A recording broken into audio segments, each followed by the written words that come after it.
দেখছেন? কি দেখছে? মেঘ, মেঘ, একটা মেঘ নাকি 24 ঘন্টা ওকে ফলো করছে।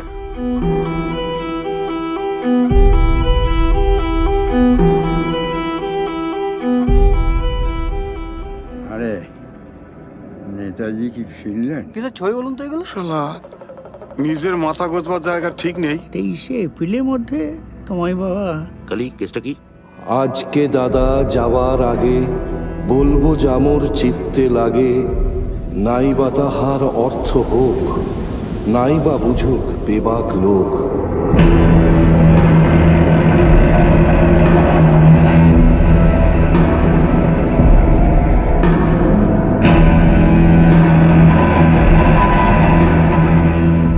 তোমার আমার একটা ছাদ না হলে হয় বলো? May I speak in Bangla? Obviously, sir. Not because of the supremacy of the language.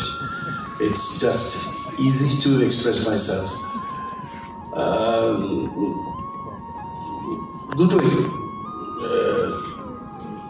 Loneliness আছে, কিন্তু দর্শনের সঙ্গে আবার দুটোই একই সঙ্গে থাকে। So, Manik Babu is a character portraying both loneliness and solitude. আচ্ছা, হ্যাঁ। তো আমাদের প্রশ্ন হলো, মানিক বাবুর মধ্যে দিয়ে আমরা দেখছি যে তিনি মানুষ ছাড়া বাকি সবার সাথেই কথা বলতে ভীষণভাবে অভ্যস্ত। মানে মানুষ ছাড়া বাকি যা কিছু লিভিং এবং জীবন্ত বা মানিকবাবু মনে করছেন তা জীবন্ত, তার সাথে তিনি কথা বলতে বেশি স্বচ্ছন্দ বোধ করেন। তো এটার জন্য, এই রোলটার জন্য ঠিক কীরকম প্রিপারেশন আপনি নিচ্ছিলেন? এটার উত্তর ও দেওয়া উচিত, কিন্তু আমি দিচ্ছি জন্ম থেকেই।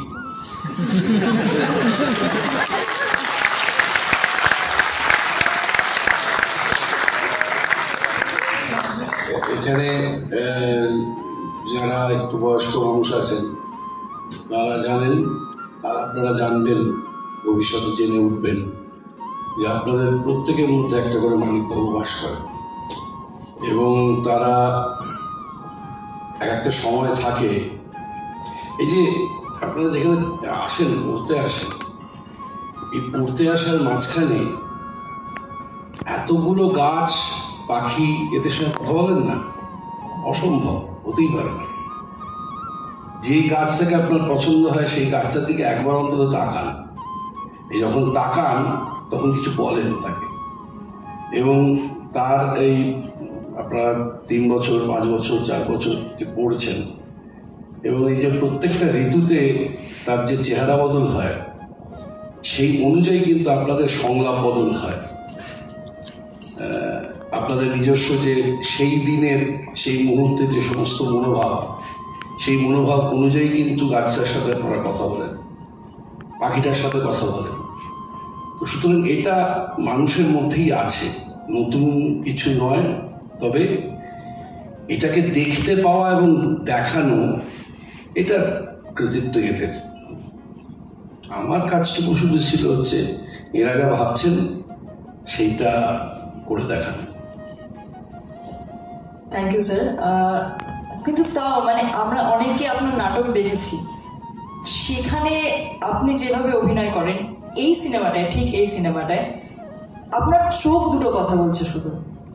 সেই জিনিসটা আপনি কি করে আয়ত্ত করেন, বা মানে আপনি যদি শেয়ার করেন আমাদের সাথে। অভিনেতার সবচাইতে বড় চ্যালেঞ্জ হচ্ছে সে যখন অনুচ্চারিত সংলাপ বলে।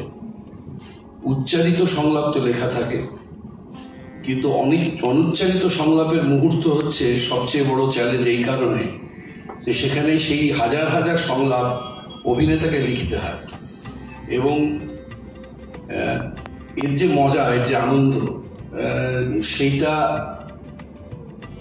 আমরা যারা আমাদের মাস্টারমশাইরা সবসময় সেটা শিখিয়ে এসেছেন, যে আপনারা প্রত্যেকেই এই মুহূর্তে কথা বলছেন না, বলছেন তো সুতরাং আমাদের মাস্টারমশাইরা আমাদের প্রথম যে জিনিসটা শিখিয়ে এসেছেন সেটা হচ্ছে অনুচ্চারিত সংলাপ বলা। আপনি একটা ফিল্মের হিরো হতে পারেন, 2.5 ঘন্টার ছবিতে 2 ঘন্টা সংলাপ বলতে পারেন, কিন্তু আধ ঘন্টা আপনাকে কিন্তু অনুচ্চারিত সংলাপ বলতে হবে, এবং এখন আপনারা যারা অনুচ্চারিত সংলাপ বলছেন সেই একই কাজটা প্রত্যেকটা মানুষ করে।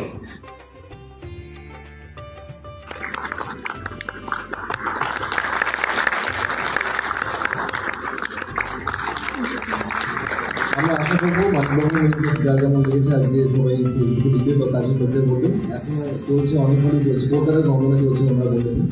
তো আশা করা যায় আরও কয়েক সপ্তাহ ধরে মন্টাজ টিম করছে।